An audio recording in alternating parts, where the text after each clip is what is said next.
Kenneth Kaunda, in full Kenneth David Kaunda, born April 28, 1924, Lubwa, near Chinsali, Northern Rhodesia, now Zambia, politician who led Zambia to independence in 1964 and served as that country's president until 1991. Kaunda's father, who was from Nyasaland, now Malawi, was a schoolteacher, his mother, also a teacher. Kaunda returned to Zambia in 1949. In that year he became interpreter and advisor on African affairs to Sir Stuart Gore-Brown, a liberal white settler and a member of the Northern Rhodesian Legislative Council. Kaunda acquired knowledge of the colonial government as well as political skills, both of which served him well when later that year he joined the African National Congress (ANC), the first major anti-colonial organization in Northern Rhodesia.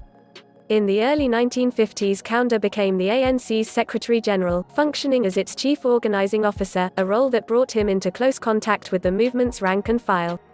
Thus, when the leadership of the ANC clashed over strategy in 1958-59, Kaunda carried a major part of the ANC operating structure into a new organization, the Zambia African National Congress. Kaunda became president of the new organization and skillfully used it to forge a militant policy against the British plan for a federation of the three Central African colonies, Southern Rhodesia, Northern Rhodesia, and Nyasaland.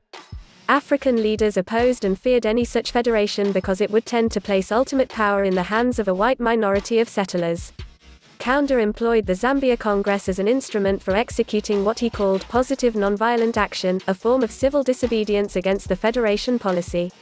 His campaign had two major results. First, the British government modified the federation policy and eventually agreed to discard it. Second, the imprisonment of Kaunda and other militant leaders elevated them to the status of national heroes in the eyes of the people. Thus, from 1960 on, the nationwide support of Zambia's independence movement was secured, as was too the dominant status of Kenneth Kaunda in that movement. Kaunda was released from prison by the colonial government on January 8, 1960.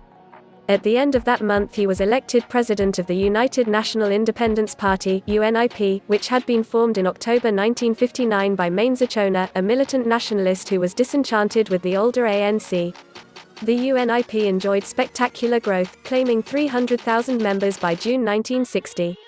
In December 1960 the British colonial authorities invited Kaunda and several other UNIP leaders to participate in discussions on the status of the three colonies at a conference in London. Early in the following year the British government announced that formal decolonization of Zambia would commence. The first major elections leading to final decolonization were held in October 1962. The constitutional proposals upon which the election was based provided the European settlers in Northern Rhodesia with a disproportionate share of the votes. Yet the two major African parties, the UNIP and ANC, gained a majority of the votes. The UNIP was the winner, gaining 15 of the 37 seats in the new Legislative Council. The UNIP's success was attributed overwhelmingly to the leadership of Kaunda. He had been astute both in allaying the European settlers' fears that an African regime would unfairly disregard their interests and in quelling the factionalism prevalent in large sections of the country's African population. It was this same skill that enabled Kaunda to negotiate further constitutional advances, and in 1964 Zambia was granted independence with Kaunda as its president. Like other African leaders, Kaunda faced many complex post-independence problems, especially the issue of tribalism. He succeeded in continuing to negotiate on this issue, saving Zambia the trauma of tribal civil war. Nevertheless, inter-party political violence occurred during the elections of 1968, in which Kaunda and his party were returned to power. In response, Kaunda in 1972 imposed one-party rule on Zambia, and in 1973 he introduced a new constitution that ensured his party's uncontested rule. In the 1970s Kaunda's government acquired a majority interest in the country's copper mining operations and undertook to manage other industries as well. While investing large sums in the mining sector, the government neglected agriculture while nevertheless having to spend increasing sums on subsidized food for the urban poor. These policies reduced agricultural production and increased Zambia's dependence on exports of copper and on foreign loans and aid.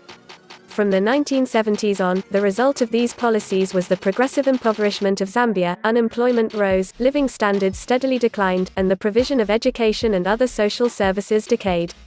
In foreign affairs, Kaunda led other countries of southern Africa in confronting the white minority governments of Rhodesia, now Zimbabwe, and South Africa. He imposed economic sanctions against Rhodesia in the 1970s at great cost to his country's own economy, and in the late 1970s he allowed Zambia to be used as a base by black nationalist guerrillas led by Joshua Nkomo.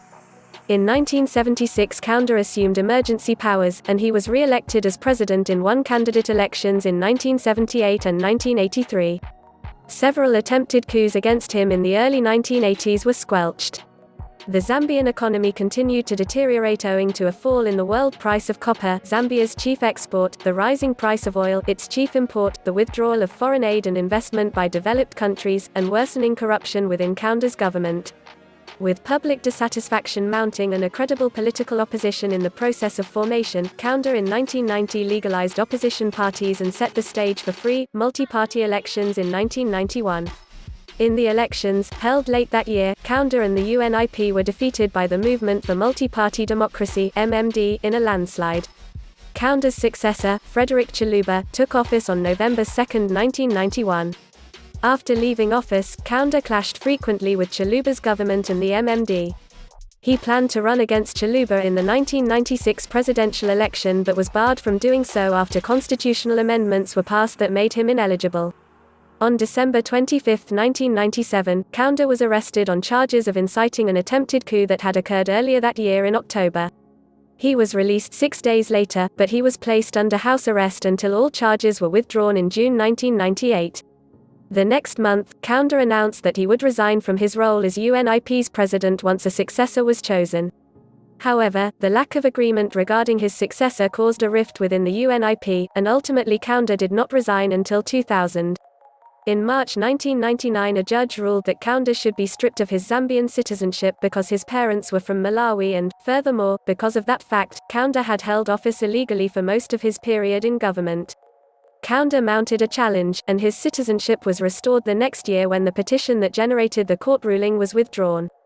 In 2002 Kaunda was appointed the Balfour African President in Residence at Boston University in the United States, a position he held until 2004. In 2003 he was awarded the Grand Order of the Eagle in Zambia by Chiluba's successor, Pre. Levi Mwanawasa.